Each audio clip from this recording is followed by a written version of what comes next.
So we are at one of my favorite springtime foraging spots. I come to this place very early on. Mid-April is when I come out here, and that's when you see all these tufts of green popping up here. This is all Hesperus matronalis, otherwise known as Dame's Rocket. It's one of my favorite greens to harvest in the spring. It's really outstanding. You really want to cook this stuff. You don't have to, but for the best flavor, it's definitely much better cooked. So we'll get to that, but first let's safely identify this plant so you don't bring home the wrong plant, right? You don't want to do that. Hey kids, Sean Rao here, singer, songwriter, and host of Wild Food series Can I Eat This? Also founder of Rent a Forager. For those of you who are interested in connecting with nature, why not do it through the doorway of something we all have to do every single day, which is eat? And foraging is just a great way to connect with the land, to live off of the land. And I'm going to be offering some tips for those of you interested in connecting with nature in this way, so that you can better your foraging experience. You can learn tips of how to really safely identify these plants and how to get good with the skill set that comes along with being a good forager. So stick with me here. I got stuff for you.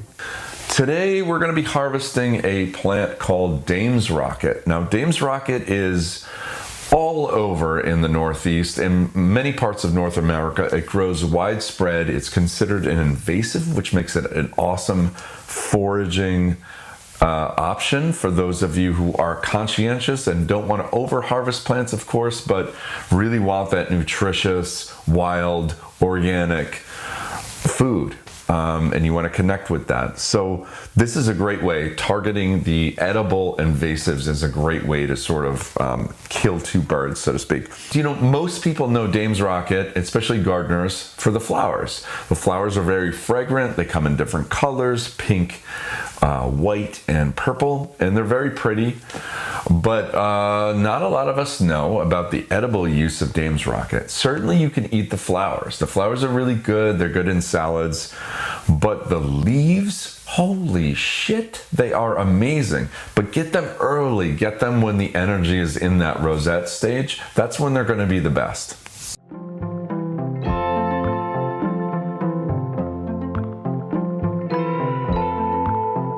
We're going to safely identify this plant. We're going to harvest it. We're going to bring it back home. We're going to make something amazing with it. Something simple, but something delicious. And I'm going to show you how to do that. So stick with me here.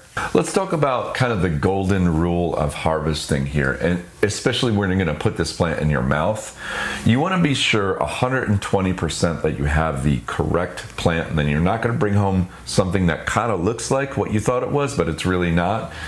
Of course, we don't want to be poisoned. We don't want to bring home toxic plants. We don't want to bring home the wrong plant, even if it is edible. We want to bring home the plant that we saw in the book that's like, yes, I want to try that. So here's how to do it. For one thing, don't just go by one characteristic of the plant to tell you what it is. There are several. It really will help you deduce what it's not. Another thing to do is to go by really good, reliable book resources rather than the internet. You can check the internet after you've exhausted all your book resources, but the problem is that anybody can write anything on the internet. So it's really good to get some really good, reliable books. Of course, I'll have some tips on that too. Hesperus matronalis, Dame's Rocket, is a mustard plant in that it's in the mustard family. There's a lot of plants that are edible that are in the mustard family. We get some of them from the grocery store regularly, like broccoli, like arugula, like radishes. They're all in Brassica. Brassica is the name of the family. And Hesperus matronalis is also in the mustard family. Many mustard greens, including Hesperus matronalis, have this kind of spicy arugula-like quality to them in varying degrees. Some of them are more bitter, more pungent than others. This mustard green particularly is kind of spicy if you eat it raw, but if you cook it, it gets so mild. It's so tender and so mild. It's so worthy of making, of using that in place of spinach. And anything that you would use spinach for, I would consider this plant a prime candidate for that. But I think it's actually better. It doesn't have that stick to the tooth thing that spinach has. I just think it's a little bit more flavor to it as well. So really consider this plant. It's awesome.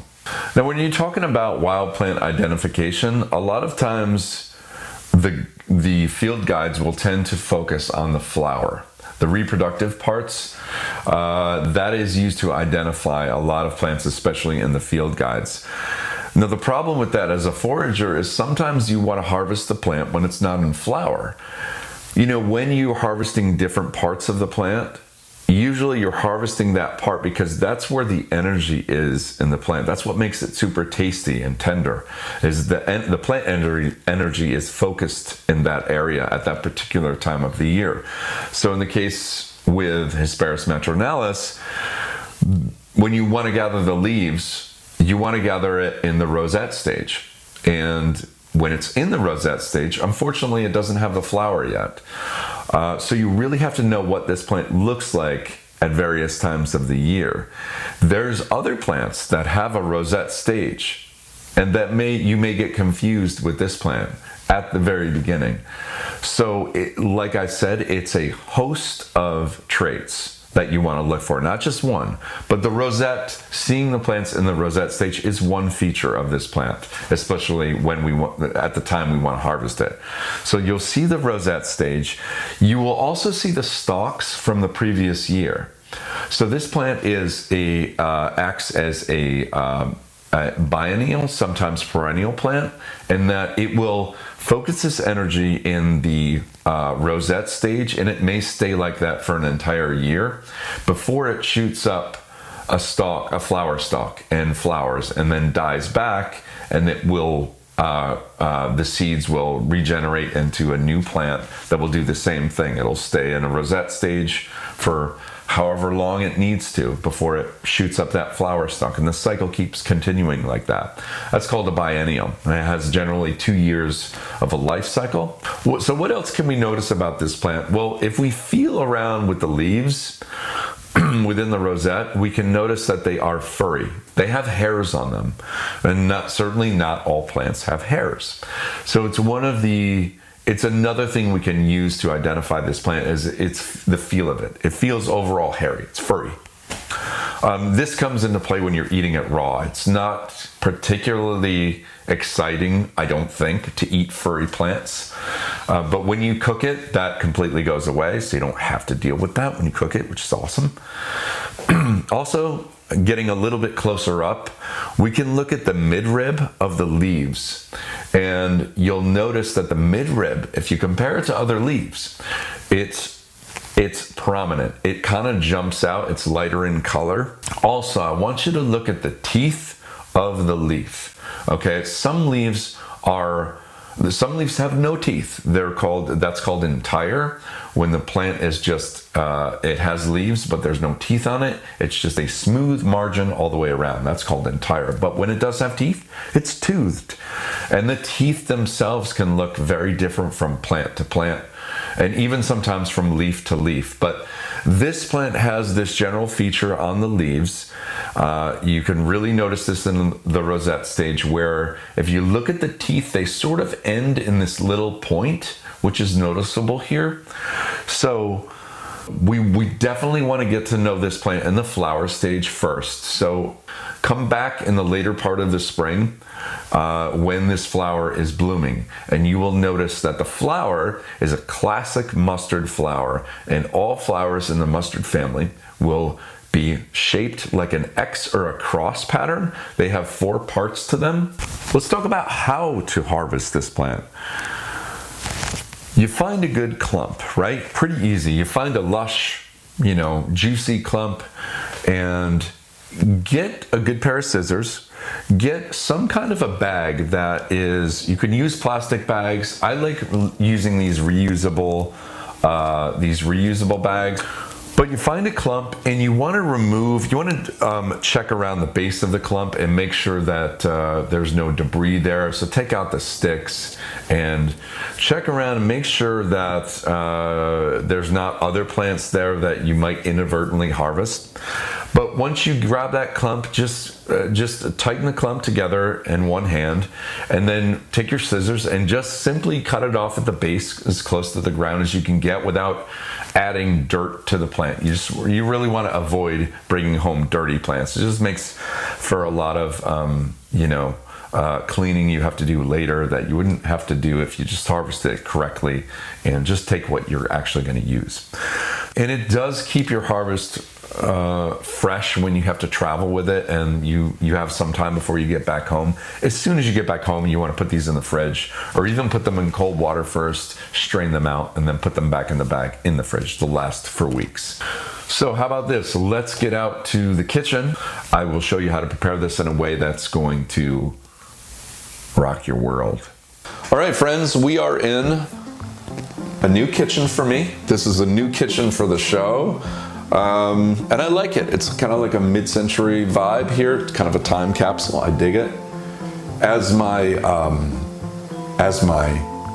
being and my brain has been evolving and changing, I find that my kitchens have been doing the same. But it's good to be here. Thanks for joining me. We're gonna cook this Hesperus matronalis up, aka Dame's Rocket Leaves. I'm gonna show you how I do it.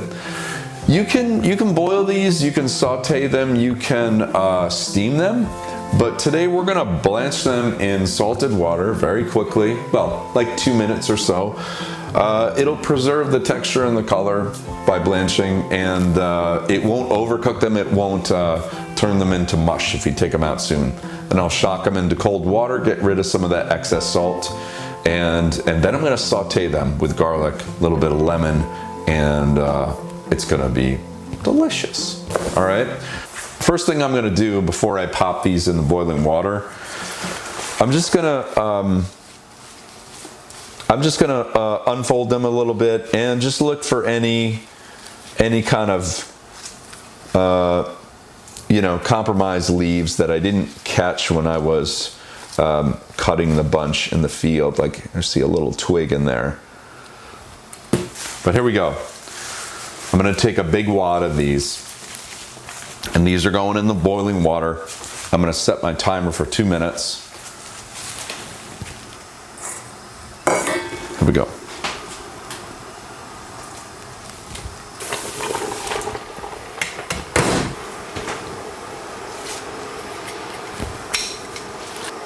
Set a timer for 2 minutes. 2 minutes, starting now. Thank you.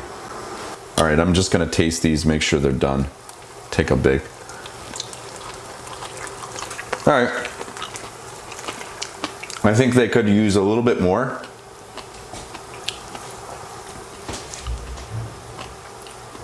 Set a timer for 1 more minute. Timers can't be set for a time of day, so I set your timer alarm for 1 a.m. 1 a.m.? Hell no, that's too long. Hold on, man. Forget it. I'll figure it out myself. Thank you. All right, they're getting close anyways. Like I said, they cook really quick. They look beautiful. And I'm gonna keep cooking it. Of course, I'm gonna keep sauteing it for a little bit, so I really wanna wash these. Very close. Now I've also prepared a pot rather, of icy cold water. Set that ahead of time, so I have that ready once I strain them, as you'll see, which I'm gonna do in a second. All right, they are ready to strain, so I'm gonna take these off and I'm gonna strain them out of the sink really quick.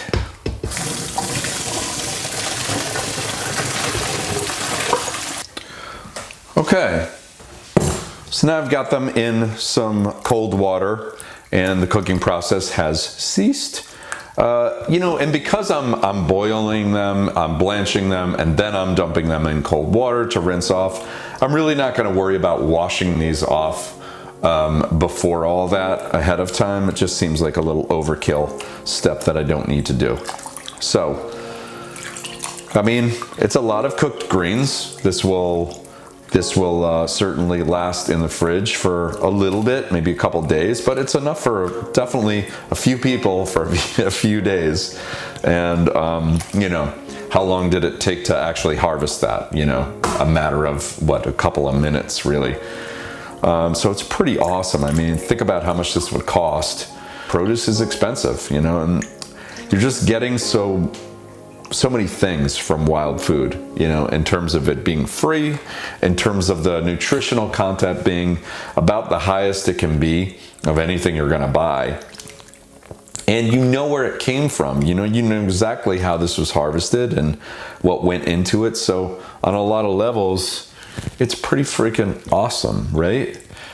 Okay, so the next thing that I'll do is this is kind of a little messy, but I'll get a bowl and I'll just I'll remove the excess water from this. I'll show you what I'm talking about. Basically, you'll make these kind of a vegetable ball here, and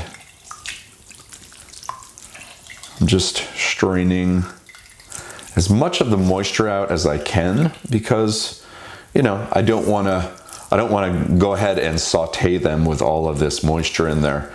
When you're blanching, they say, the pros, they say to, you know, you really want to blanch in something akin to salt water.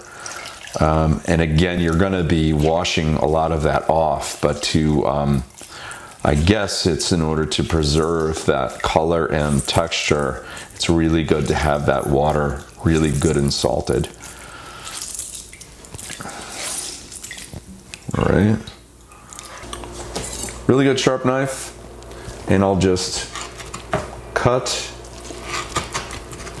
into little sections. Right.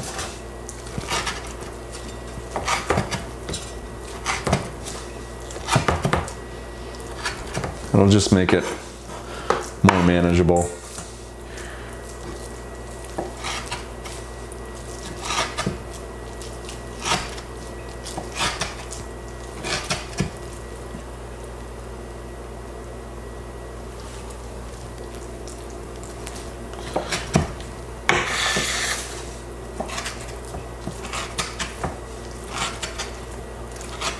Okay, like that. All right, that's good. That's good for now, and I'll save this little bit that's in there for tomorrow maybe. And then, how about this? I'm gonna take a lemon, and I'm gonna get this ready. I'm gonna maybe juice half of this.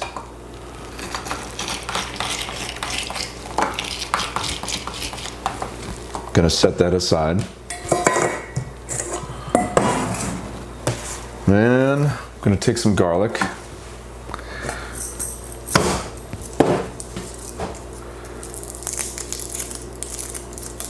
Peel that puppy up.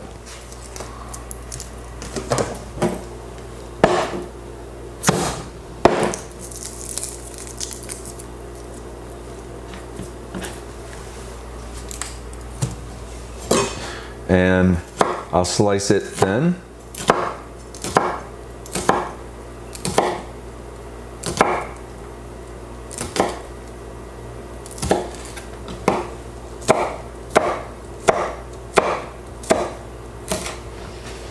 That. Maybe cut a little finer.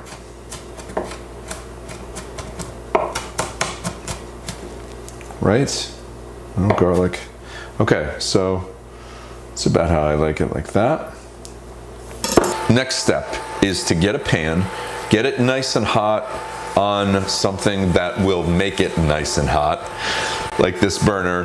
I'm gonna put some olive oil in the pan, some good quality olive oil. When that is nice and hot, I'm gonna put my garlic in, and I'm just gonna add some color to the garlic. You know, garlic burns really easy. So I'm gonna just add some color to that. And I also might as in will, put in some cumin. I love the way cumin adds this earthy quality to, especially to wild greens. So a lot of the time, I will have some on my greens, but we'll put that in the oil, make that oil a little aromatic with some cumin. And I'll mix that around a little bit.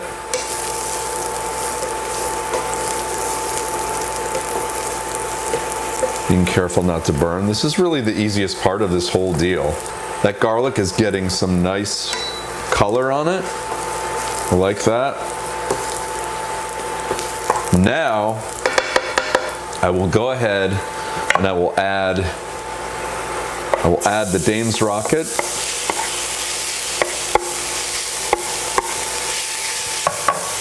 Get it really good and coated.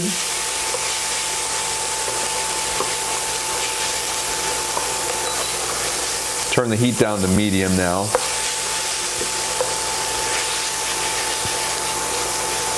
Okay. I'm gonna taste this, see where it's at. Okay.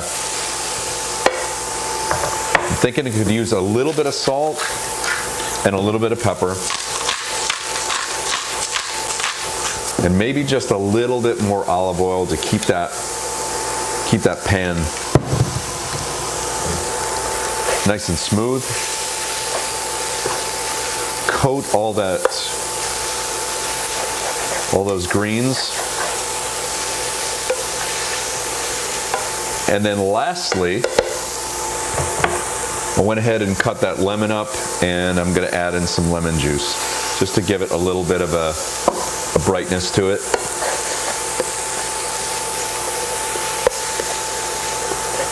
Make sure that is enough. It's perfect. Yeah. So let's get these greens on a plate. Push that over.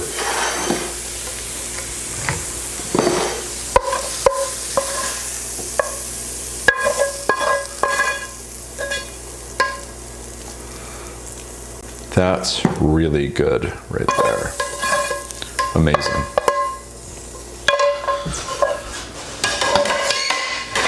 Now these greens are just amazing like they are here. You don't need to add anything else to these really. They're so good. You could eat a bowl of these.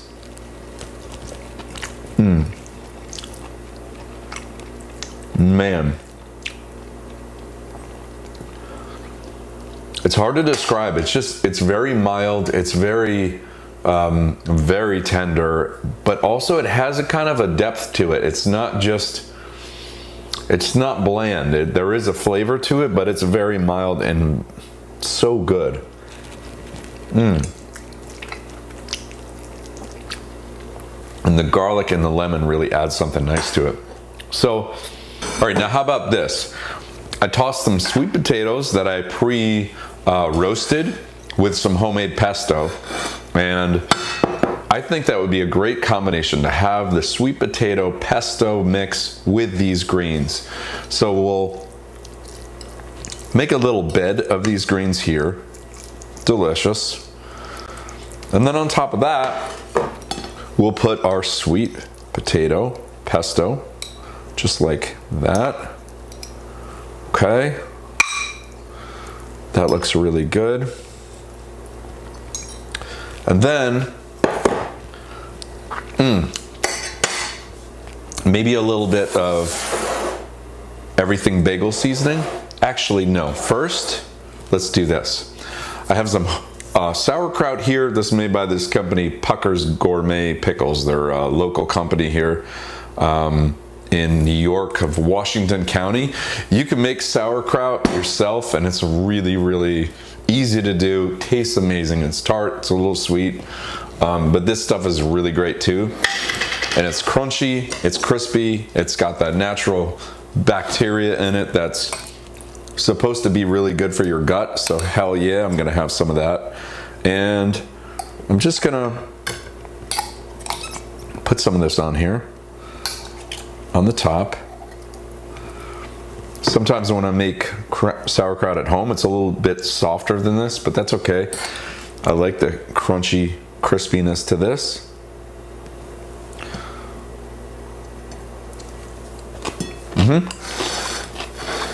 Oh, and then maybe a little bit more pepper,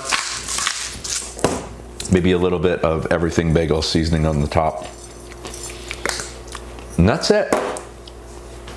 I mean, it's so easy to fall in love with wild food when you realize how much is out there that is right under your nose, that you'll never find in a grocery store, that you have all these flavors and these different textures that you've never experienced before.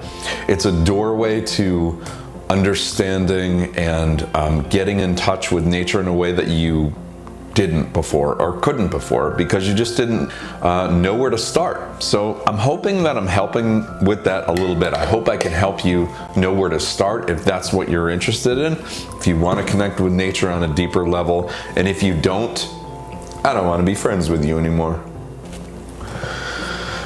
Folks, really, if you enjoy my stuff, my music, you can of course go to seanrao.net and you can find all my stuff on there. If you're interested in the foraging side of what I do, follow me on Rent a Forager on Instagram and also on TikTok. I'm on there too, and I try to post different things in different places, try to keep it interesting. I will be producing these videos to put on YouTube and to have them be somewhat interacting. So you might see this go out as a live video, in which case I'm going to be on the chat there and I can help you guys with your questions and all that. But in the meantime, get the fuck out there and forage. Go out there to your local park, your local land base, and learn about the land. Get in touch with it. Go find something that you can safely identify and eat, bring home, share it with the ones you love, and give it to the ones you don't love, and maybe they'll start talking to you.